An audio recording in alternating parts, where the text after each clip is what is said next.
ธอไปแต่งงานแล้วเธอเงียบหายไป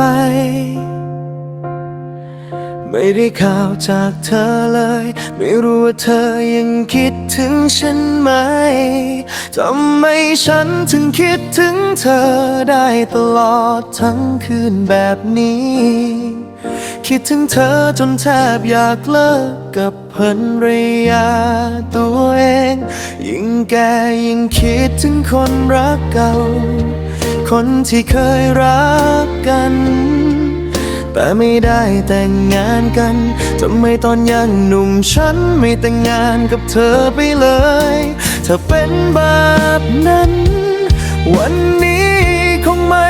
ต้องมาเสียใจแบบนี้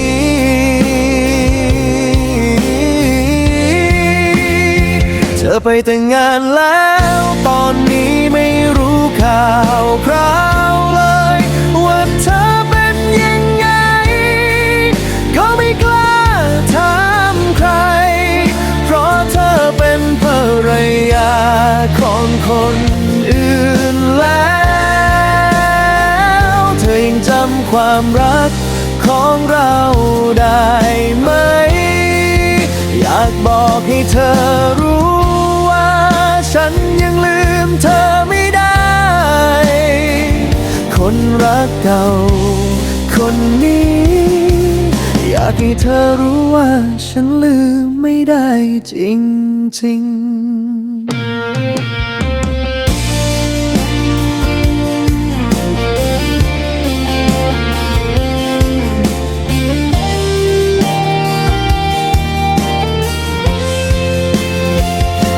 บางทีเธออาจแต่งงานไปอยู่หมู่บ้านอื่นอาจมีความสุขดีจนลืมฉันไปแล้วส่วนฉันยังอยู่ที่เดิม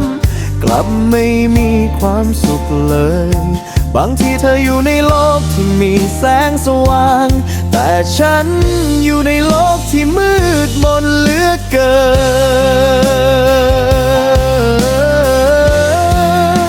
นเธอไปแต่งงานแล้วตอนนี้ไม่รู้ข่าวคราวเลยว่าเธอเป็นยังไงก็ไม่กล้าถามใครเพราะเธอเป็นภรรยาของคนอื่นแล้วเธอยังจำความรักของเราได้ไหมอยากบอกให้เธอรู้ว่าฉันยังลืมเธอไม่ได้คนรักเก่า